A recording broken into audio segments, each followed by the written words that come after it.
everybody. Welcome to the September 18th version of the Freedom Hub Working Group. We're showing here our logo, but beneath is the link for you to register to be a participant in this or to give out to others. And also you might want to visit our channel, which will give you a chance to see all the videos that are here. And the whole program is being sponsored by Your Freedom Hub. We'll circle back to that, but that's all about helping you reach all of the things you're going to need to kind of get yourself unshackled in the medical and freedom world there related to your health and your wealth. And before we kind of dig into things here a little bit, we want to do a quickie preview of what's coming up so you can kind of mark your calendars and be ready. So Charles, if you'll kind of jump in here and do the honors. Sure, Jeff. And as I see your slide move on to who's coming up, let me look at my calendar and see that next week we have Donald Boudreaux, longtime chair of the economics department at George Mason University, who will slam all the red tape entrepreneurs face when trying to hire someone. And in this gig economy, we do want to learn about the complexities of labor law, and Donald Boudreaux will lead us through that discussion. And then in 2 weeks, we'll have David Thoreau to talk about his think tank, the Independent Institute, and all of its priorities. A nice little intro to an institute that has given us some guests, so let's look at the think tank overall that week. Then we're going to go to a favorite of libertarians, environmental policy, libertarian style. How can property rights save flora and fauna? We do have a good track record there, and Todd Myers from the Washington Policy Institute will run us through that issue. And then finally, a month from now, we'll have Jim Lee from Climate Viewer talking about the weather. Should be a controversial, nice afternoon that day. Join us. That is our preview, Jeff. All right, fantastic. Now, before we jump into the guest for today, just so you know, every Monday we send a notice out, and ideally, although it looks like we might have had a problem this week, that you should get a notice 1 hour before this event occurs. But every Monday you'll get a notice with the links to last week's recording, so the one from today, and then the one that's upcoming. So you'll see that coming. And then also we do have our LinkedIn page, so you definitely might want to be a participant in that. So go ahead and ask to be added to that program.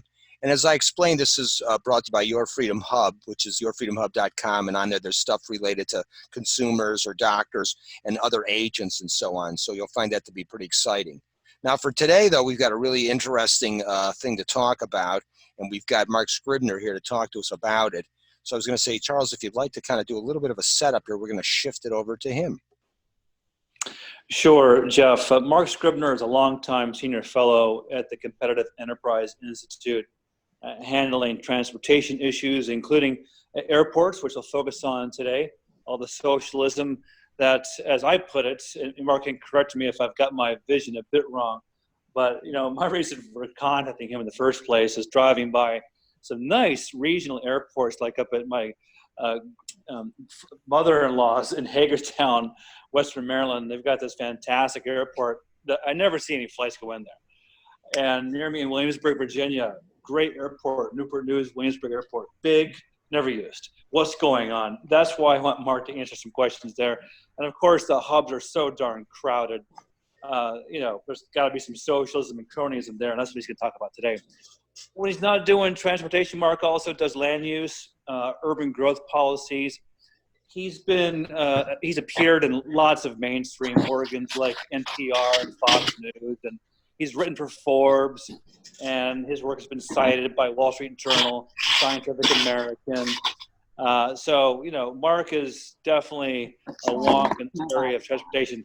And I'll note that we did have Robert Poole from Reason Foundation talk about transportation, and Dr. Walter Block talked about his free market transportation book.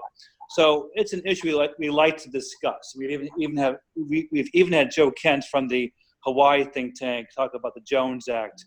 So we definitely want to tackle this issue because people care about it. We even had some folks from Freedom to Travel on TSA screening hassles.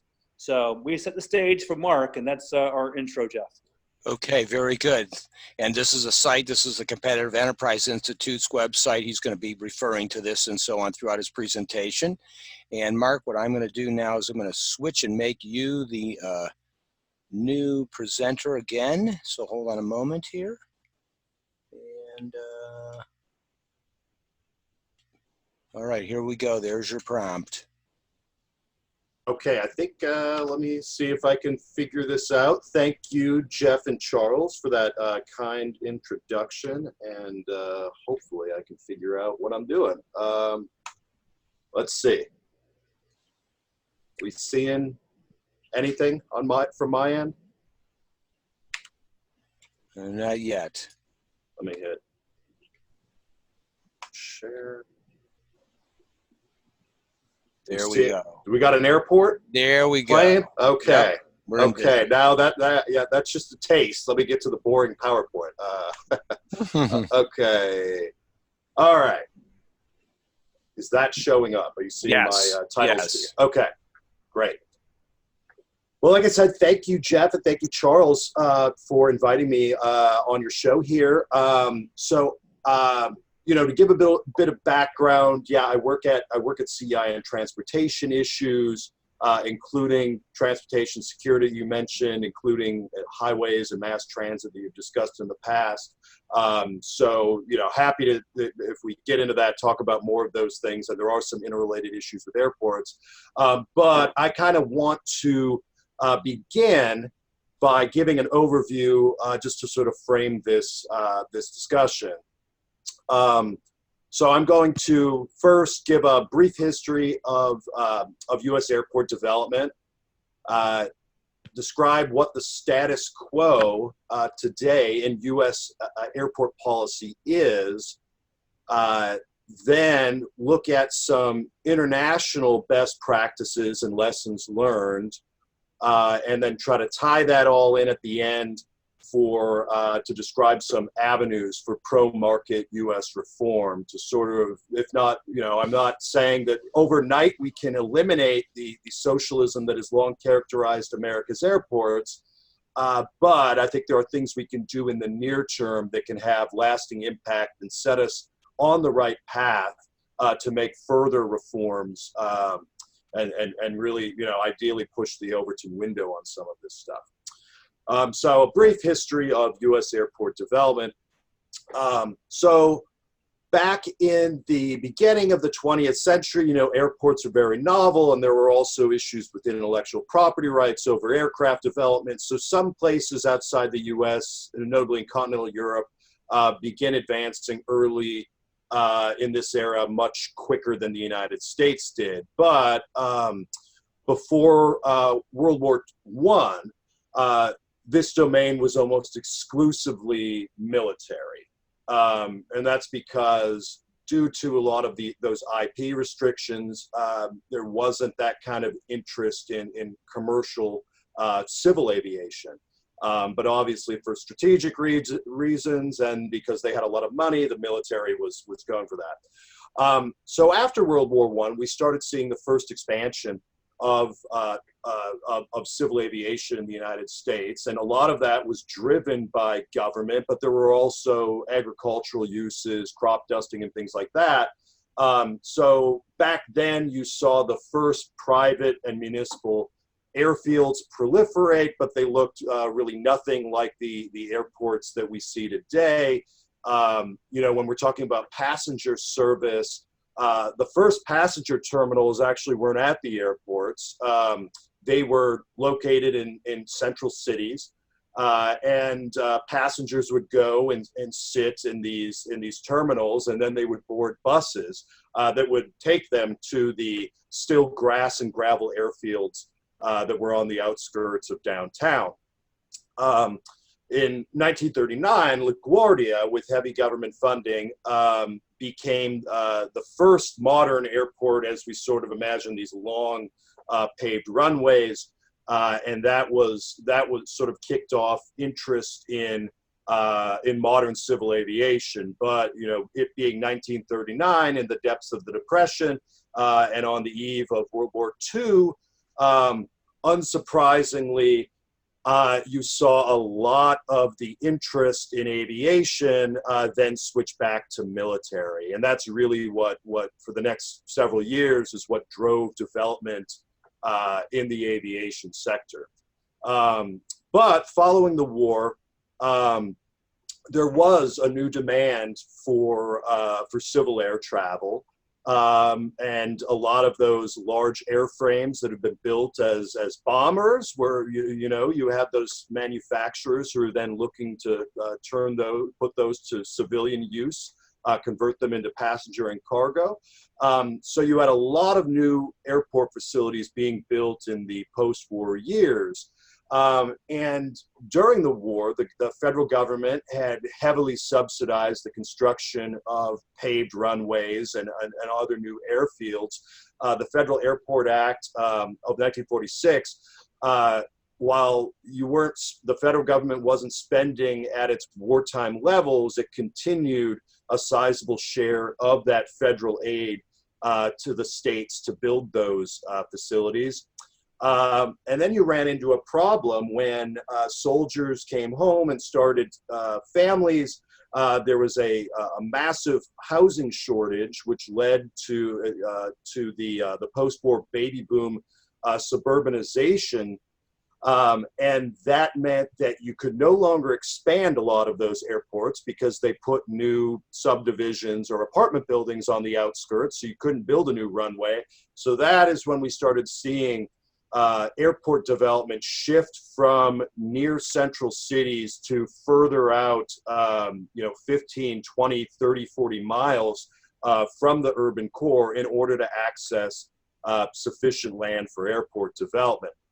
And much of this boom, there was certainly a major federal role in it, but a lot of this boom was driven by state and local government bonding and funding through new taxes. And as we'll see, the federal and the state and local relationship, the government relationship, is very intertwined in the airport sector. That relationship continues, and then by the mid-1950s, late 1950s, we run into the situation where many of these airports that have been built in the last 15, 20 years were heavily indebted. They couldn't bond out more, which meant they couldn't expand to meet rising demand for air travel. So one thing happened there, which set the stage for many decades to come, was that in exchange for retiring that airport debt, the airlines back then would receive long-term exclusive use gate leases to sort of do with what they please. And we'll get into this a little more later, but one of those things that they did was use that power that airports had given them to block new competitors from accessing that airport.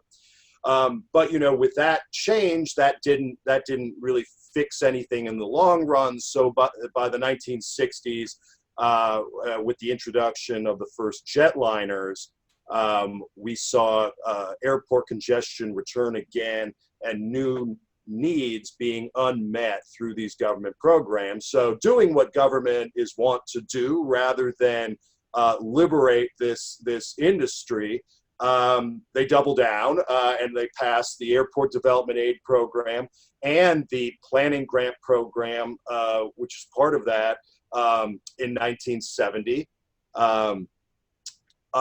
Strangely, after that, the airlines, who were heavily regulated at the time and it was a very cronyistic business, they demanded that Congress outlaw local airport user fees, and this kind of goes back to it was a case decided in the Supreme Court in 1972 that said that reasonable cost-based charges per passenger to be used for airport facility enhancement and expansion met the Commerce Clause test. They didn't interfere in interstate commerce, so then the airlines lobbied Congress and got them to ban those local user fees with that 1973 Anti-Head Tax Act. But then 5 years later, we had a very positive development, bipartisan act, the Airline Deregulation Act in 1978, that largely deregulated, at least on the economic side of things, the airline industry.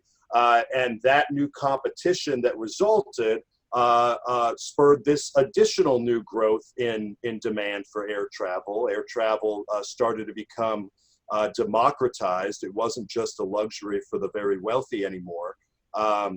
And then we end up in the early years of the Reagan administration, we see the modern federal aid grant program established. It's called the Airport Improvement Program, or AIP.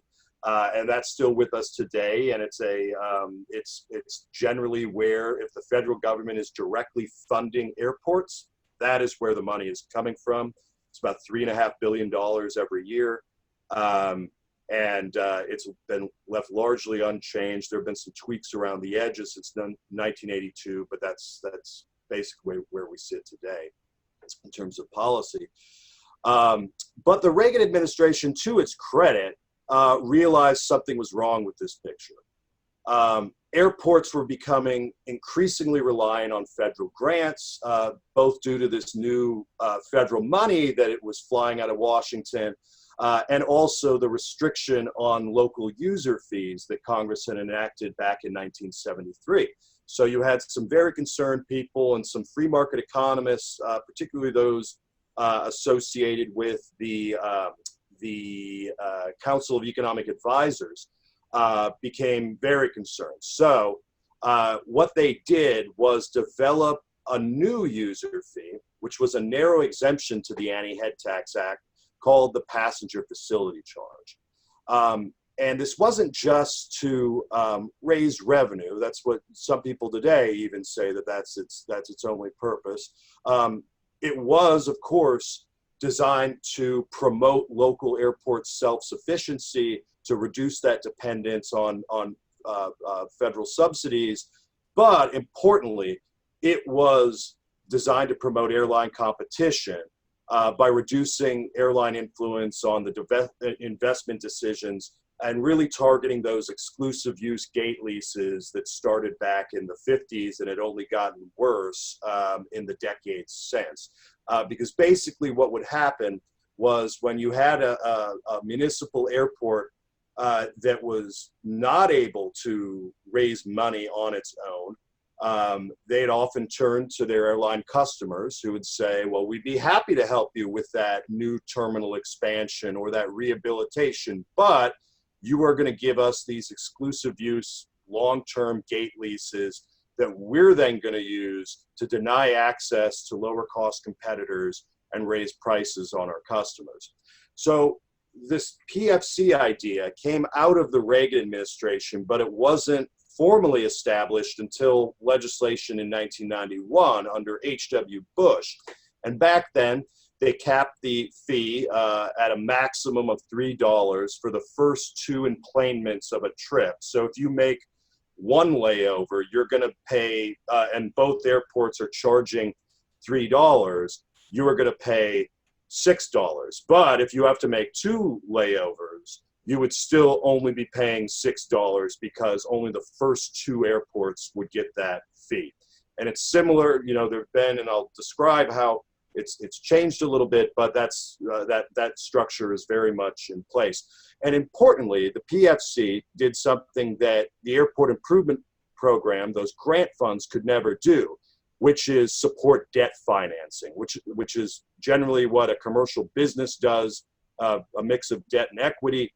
And it gave a lot more flexibility to the airports. They didn't need to have cash in hand in order to modernize or expand their facilities. Rather, they could issue revenue bonds that would be backed by this passenger facility charge revenue and build today, rather than build a couple years from now when they were able to save up that money. So that actually did do some important things for airport development.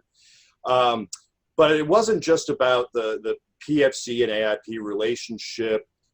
Congress, to its credit, limited credit, decided it wanted to get a bit more creative in how airports in the United States were managed and financed. So they established this airport privatization pilot program in 1996 legislation, initially with 5 slots, but it was raised to 10 in the 2012 FAA reauthorization. But they restricted those slots to only one large hub airport, which is where most of the investment needs in this country are located. They're located at the very large hubs that about 75% of passenger volume moves through. But this airport privatization pilot program also imposed a supermajority approval requirement. So you had to get 65% of the airlines currently at your airport to agree to this before you could enter into this pilot program. And they also made a distinction between commercial service airports, so those that were moving passengers or in some cases very high cargo volumes, and general aviation, which is your smaller aircraft, personal aircraft. Commercial service airports could only be leased, so a public-private partnership, while the general aviation airports could be leased or sold. And then the other recent development, more recent development was in 2000, Congress increases that PFC cap from $3, maximum of $3 to $4.50. Now that if you were to charge that $4.50 maximum PFC, 75% of your airport improvement program entitlement grant funds have to go back to the program. And that initial $3 PFC max, it was half of your AIP entitlement funds, which are distributed through a formula similar to how we do the Highway Trust Fund. So you're required to give up a lot of your government grants or federal grants if you go down that path and charge the maximum passenger facility charge. But then in 2009, we had this situation where we had a lot of these large hub airports were reaching their bonding limits. They were already charging $4.50 for the PFC, and they'd use that to issue new revenue bonds in order to expand their facilities. But passenger volume kept concentrating at these large airports, so their needs kept growing much faster than what they were able to raise themselves. So what these very large airports offered Congress back then, what they said, we're willing to give up all of our federal grants in exchange for eliminating that cap on the PFC, that federal price control on the PFC. Now, no one has really touched that until very recently, when we saw legislation introduced by an odd couple, Representatives Thomas Massie of Kentucky and Peter DeFazio of Oregon, which would allow for airports to charge above a PFC with no cap, as long as they returned all of that AIP entitlement funding back to the program. They also did another important thing in their legislation, which was, so if you return your entitlement funds, a chunk of that goes into another discretionary pot of money, which the FAA doles out as it deigns.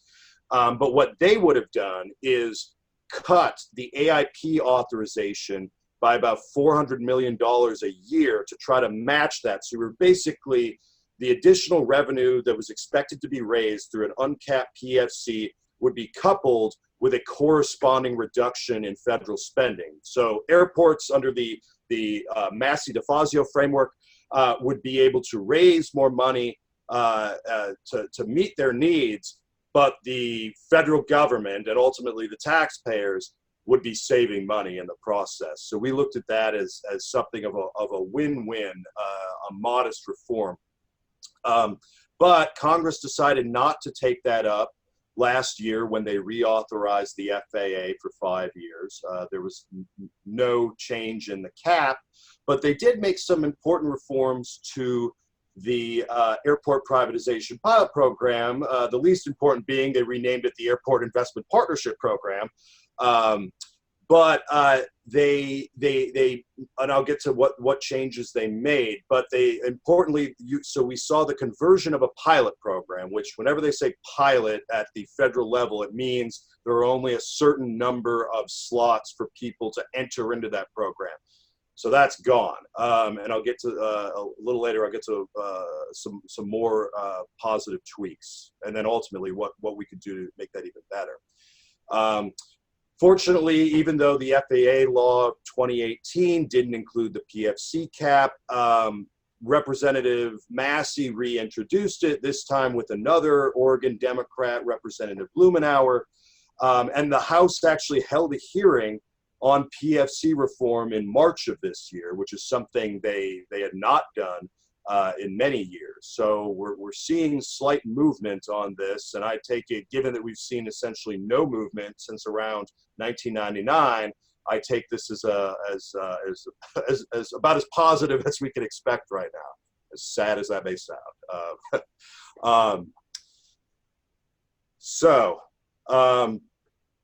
We've got a problem in that things are starting to break down under the status quo. Airline passenger traffic continues to rise.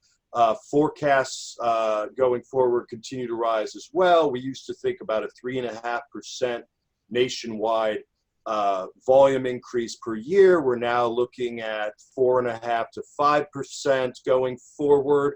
These are projections, but they keep revising them upward, and that does not bode well for airport infrastructure. The PFC that was maxing out in 2009 is maxing out even more. More and more airports are approaching their debt limits, and that means that they are very constrained in the kind of expansions or modernizations that they would want to do. Meanwhile, Congress, which is restricting local airport self-help, is keeping airport improvement program spending flat, and I think keeping AIP spending flat is better than increasing it. Ideally, we decrease it or eliminate it. But if you complain about airports not meeting your standards, you can't deny them the ability to be self-sufficient because you have them, basically dependent on grants, federal grants, and then keep those grants at the same level that they were a decade ago. And then the Airport Investment Partnership Program, the renamed privatization program, they're very limited in appeal, largely due to that PFC cap, because the PFC is allowed to be used with this program. And there are some other requirements, and I'll get into those too. There are some exceptions, though. We saw a successful privatization. Again, it's a public-private partnership. The airport wasn't sold. The land is still owned by the government, but it's under a long-term lease, and we saw that with San Juan's airport in Puerto Rico in 2013. Also, there is a small general aviation airport near the Everglades in Florida that is currently under review, and that is likely going to go forward. And then the other positive note is that St. Louis's airport is in a preliminary stage, but they're still preparing the bid solicitation. And if they can't get the bid solicitation done, likely later this year, it's the hopes of the boosters there are likely to be dashed. And a lot of this has to go back to the only real attempt at a large hub privatization. The first attempt was in 2007 with Chicago Midway. That failed, and then they made another attempt that ultimately failed in 2013. And since then, we've gotten no large hub applicants into the program, and we all, even since the reforms of last year, we haven't gotten any takers there. So there are a lot of costs with having the government inefficiently run what should be private businesses. When you're talking about the government greatly restricting funding and financing options, that means that the decisions of where to invest in an airport and when to invest are going to be distorted. So we see a lot of the things that Charlie mentioned initially. Often it's overbuilding at some of these airports and underbuilding at others. Like I said, your options are greatly limited when you can't be self-sufficient. So the common option is airports going back to their airline customers to get financing or funding with strings attached. And the incumbent carriers, the major legacy carriers are very good at using these lease agreements. Not as successful as they used to be, but they're still very good at using these financing arrangements with airports to constrain the ability of their competitors to access those markets. And this is also why you don't see a lot of ultra low-cost carriers flying in and out of some of these major hubs. They tend to go at secondary or tertiary airports because the incumbent legacy carriers make sure that the prices are very high and the options are very limited. And the practical result of that is that consumers are paying an estimated $5.5 billion in higher airfares each year than if we had free markets in gate access. It also means that bang for your buck is reduced. There's a pretty strong empirical research showing that $1 of AIP is worth it, even if you subtract $1 or $1 PFC rather, user fee is worth it, even if you subtract $1 of AIP grant. And then what we experience when we're actually at the airports is the crowding and the aging infrastructure and facilities that you don't have to look hard to see, particularly if you fly at some of the New York region airports. Fortunately, we do have good examples to point to. We have experiences. We have people who have had more forethought than our political leaders here. And it started in Europe, and specifically the UK. When Prime Minister Margaret Thatcher was on her privatization kick in the 1980s, one of the things she did was privatize the British Airport Authority in 1987. And that there were a couple reforms and waves of privatization. Didn't happen all at once, but it was finally fully privatized in 2003 when Parliament eliminated the golden share, which basically gave the UK government veto power to prevent foreign investment from gaining controlling share of the airport. So that's gone now. They realized that international capital flows aren't something to be scared of, at least in this narrow setting. And subsequent reforms, we've seen that a lot of the rate regulation that came with the initial privatization is gone, at least for smaller airports. So if you have fewer than 5 million passengers a year flying through your airport, you are wholly exempt from rate regulation.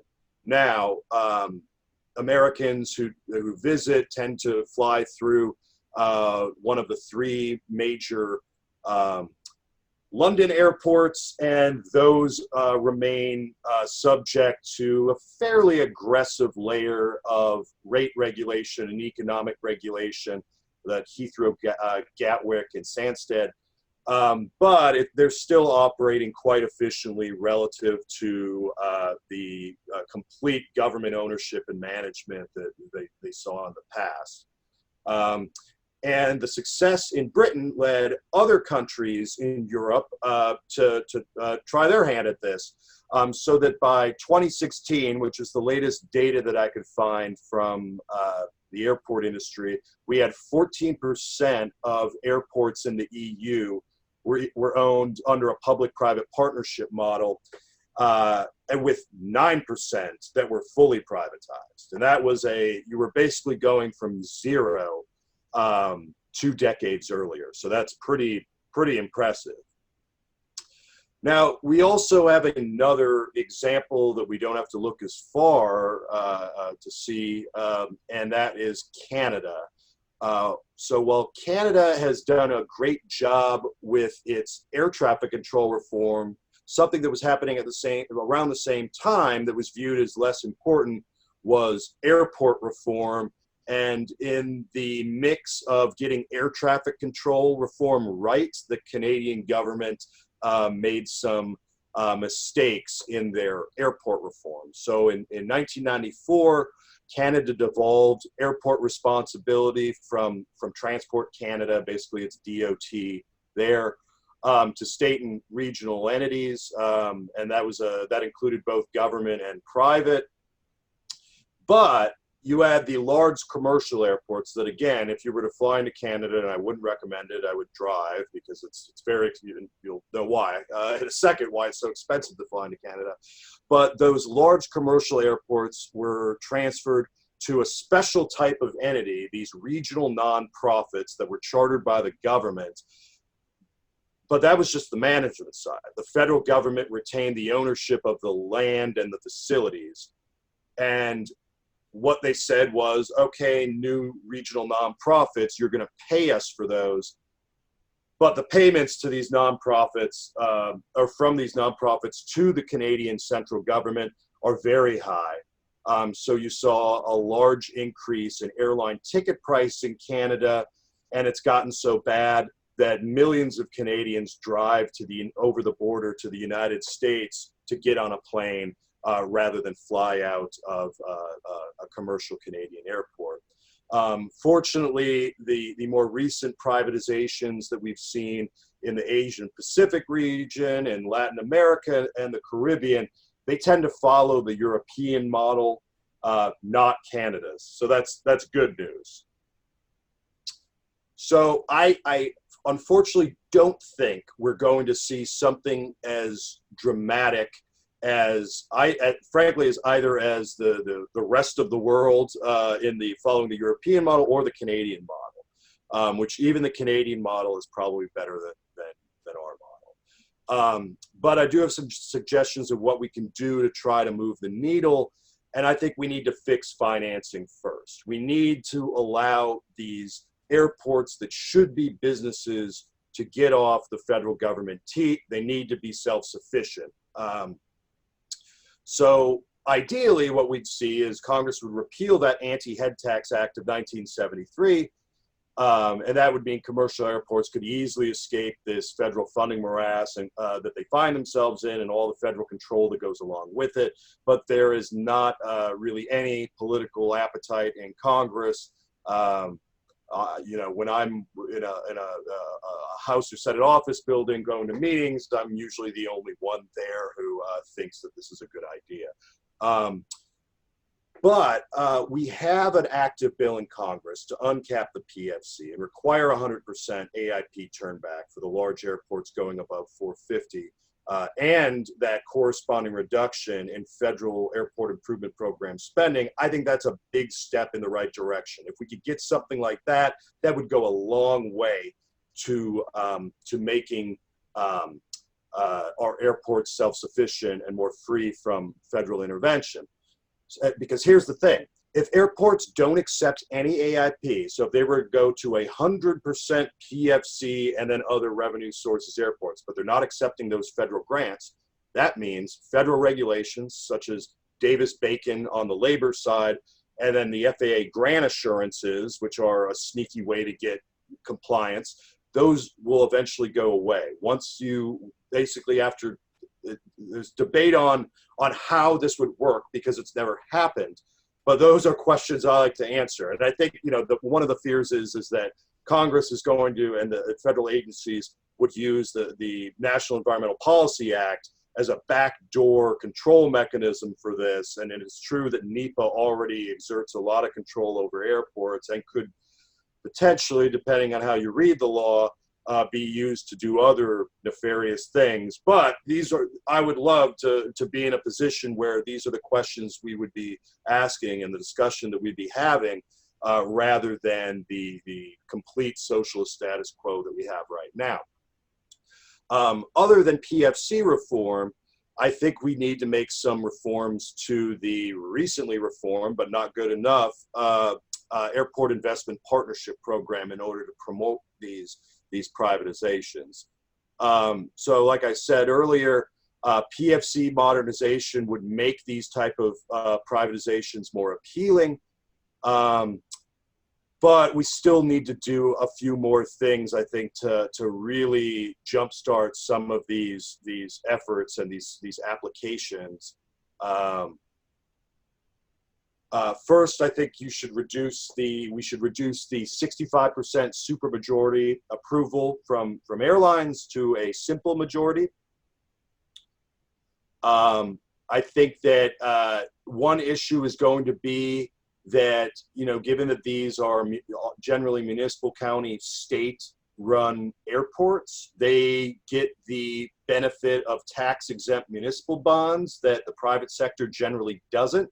So if we wanted to see privatization, we would need to make some tweak so that these existing tax-exempt bonds could be taken over by the private sector, coming in to take over the airport, and then to offer a vehicle similar to, and perhaps could be the same, it could be this, what are known as private activity bonds, which are basically tax-exempt bonds that can be used in these kinds of public-private partnerships and privatizations. So I think financing tax parity is key to making these privatizations appealing. And I also think, and this would be a more longer-term goal, but I think we should eliminate the requirement that commercial service airports can only be leased. I think the government should be able to divest and sell the airports. Now, like I said, I think that's a longer term issue. I think if we were going to see, even if we got all these reforms today and started seeing more interest in the Airport Investment Partnership Program, we're still going to see probably all, at least initially, public-private partnerships rather than full-on divestiture privatizations. But in the long term, that could be something that we'd look at. So we have a long way to go for airport privatization in the U.S. And like I said, I don't think these aren't radical reforms that I'm proposing with respect to the PFC and Airport Investment Partnership Program.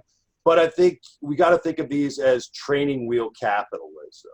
These are entities that, as business-like as they pretend to be, and some of them are fairly good at trying to behave like businesses, until you're actually in that environment, we just won't know.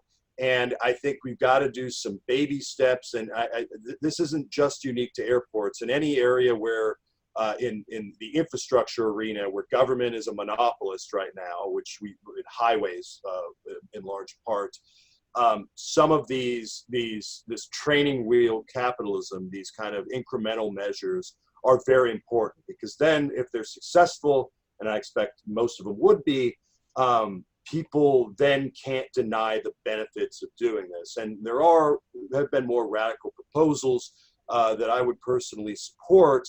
But like I said earlier on, even it's things as simple as repealing the Anti-Head Tax Act of 1973, there just isn't political appeal. So I think we should, for the time being, when it comes to airport development, I think our focus should be on PFC and AIPP reforms, because both of those enjoy some measure of bipartisan support in Congress. Like I said, you had a very odd couples bill sponsorship with Representative Massey, who's widely regarded as one of the more libertarian-leaning Republicans, and arch progressive Democrat like Earl Blumenauer or Peter DeFazio.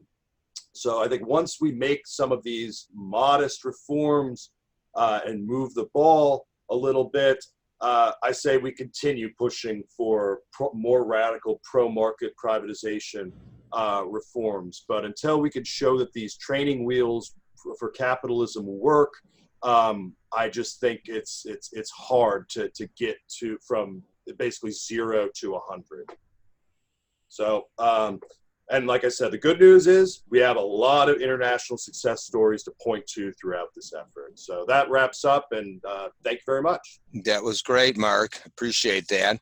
It looks like, sadly, these issues you're bringing up as far as the government making the move to make some changes, it's almost one of those, that's more trouble than it's even worth kind of a problem. So, and no one's screaming about it. Never comes up in the home district. So thanks for coming in today. Hey, So, thank you, Jeff. That type of thing. It seems Right. like, Yeah. Oh, yeah. No, and I think that is raising so you always are going to have entrenched interest groups, and both of these have special interests who are opposed to them.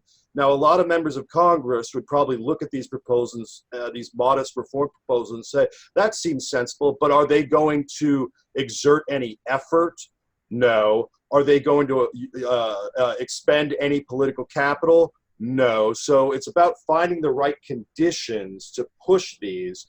And frankly, I think things are going to have to keep getting worse at our airports. The situations are just going to have to keep getting worse. You have Trump talking about third world airports. Got to let things maybe get a little worse for more people to see that the status quo just can't fix this. And then maybe we can see some reforms. Now, we could also see in a crisis, you can see the opposite reaction. And we end up going more towards government monopoly and more subsidies. But I think that, there is growing awareness of this problem in the House. So part of it's educational. And like you said, a lot of it is figuring out how to get these politicians to care about this issue. Yeah, because it seems like it's a no-brainer the minute you pay attention to it, but they just don't want to be bothered. I mean, and I can appreciate they got a million fish to fry, and this is like, unless somebody's squeaking the wheel, it's just, over there is like a fly just flitting around by your ear. You just keep swatting it away a little bit, or, do something to appease it for a minute or a little. Like you said, it's so incremental what they're even doing compared to other government intruded things that they do. They're really just treating, like you said, look at how slowly it took them to raise everything like by $1. So, that's unreal. Exactly. Totally unrealistic. Well, let's see if we got some questions from the floor out there. If anybody would like to do a little hand raise, and I'm not totally sure how to actually do that, but I have everybody unmuted. So if anything, you can actually just kind of prompt away with a question, unless you get yourself muted. Charles, you should be here. I see. Oh, I see you have your hand up. Do you hear me? I can now. Yes. Thanks. And a bit of a snafu getting back in there, but glad to be back. Marc, I hope you didn't answer this question while I was away, but you probably did. My original reason for inviting you here, the regional airports sitting nice and pretty big, it would be so much more convenient for folks on the go, vacationers, to go to their nearby regional airport than having to huff up to DC or Richmond or Baltimore. I'm sure you answered that question. Why are these first-class local airports completely underutilized? So a lot of those airports, and I think there is a potential market for them, and I'll get to that in a second, but a lot of those airports you're talking about are way overbuilt, and they're primarily reliant on federal grant money, and the way that the airport improvement program works, it tends to shower a lot of those airports with money. So they're not reliant on customers. They get their check from the feds, and they spend it.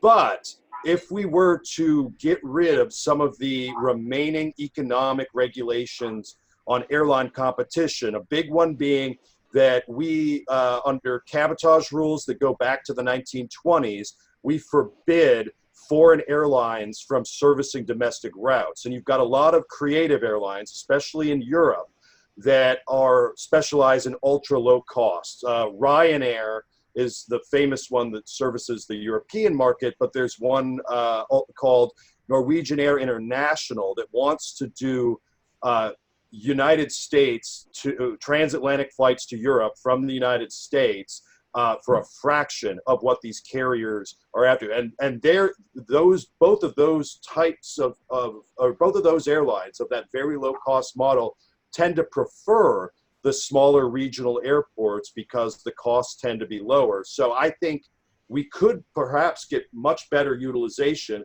along with much lower airfares in the US if we were to allow more foreign competition that we've been restricting for almost 100 years in the US. And a follow-up? Sure. Again, apologies if when I stepped out, you covered this. When you and I spoke a few months ago or something, you also mentioned rideshare for pilots. Would that too boost more local airports? Oh yeah, absolutely. If we were to, so there's been a fight over what the definition of common carrier is. You saw some startups that were intent on offering seats in small aircraft. Say if you were a pilot, you owned your own plane, you could put it up on an app similar to what they've done for a long time with bulletin boards at these general aviation airports, and then take them to wherever, if you're going there, sure, or if you want to schedule a flight to take more people somewhere else, sure. But what the FAA has ruled, and the courts unfortunately have upheld this, that that would trigger all sorts of commercial service requirements that basically make it uneconomical to provide that service. So if we were to deregulate on that front, on the flight sharing front, absolutely, those would be the prime airports to do that. Those tend to be the airports where those aircraft use, because like I said, they're cheaper to use than, a very large international hub. And yes, that could make much better utilization out of those, which right now are heavily subsidized, generally overbuilt airfields and terminals. But we could actually have something looking much more efficient, and I think it would be amazing for consumers if we were able to do that. And if you look at Europe, they allow much more of that kind of experimentation than we do in the United States. That's pretty interesting. David, I see you had your hand up. Thanks, Jeff. Mark, this is David Demarest with Roads to Freedom Foundation. Are these primarily federal or state cabotage regulations? And what is your strategy for fighting federal and state cabotage? So it's federal. It's federal law.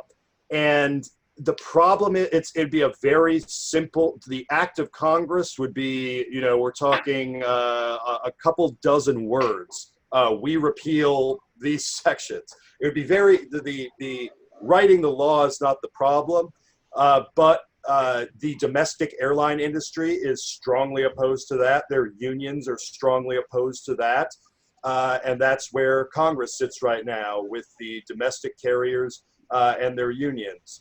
So the status of that is that we have not really gone anywhere. More and more people have been talking about it, often in an academic setting. There's transportation economists who frequently flag that as one of the few remaining economic regulations that harm consumers on the aviation industry or the airline industry. So we have some more talk, but in terms of action, we have none. And yeah, Jeff? No, go ahead, please. And did you touch on TSA screening? I know some airports have opted out of TSA screening and had contractors doing essentially the same harassment, but because they're a contractor, it's a little bit less of a hassle. But any promise there for relief from the logjam getting to your flight? So yeah, when we're talking about usually when we hear TSA privatization in the news or on Capitol Hill, they're talking about the screening partnership program, which yes, does, and there are several airports that are enrolled in it, and it allows them to use private screeners. But the kicker is they are subject to the same TSA requirements as TSA's own transportation security officers. The procedures are identical. Everything's basically identical except the employment contract. So the primary benefit of the screening partnership program is you have an opportunity to potentially save a little bit on labor costs. But in terms of making the travel experience better by not having paid goons sexually assault people, that's still required by federal law even under that. So we have had in the past, we've had bipartisan skepticism of what the TSA is doing.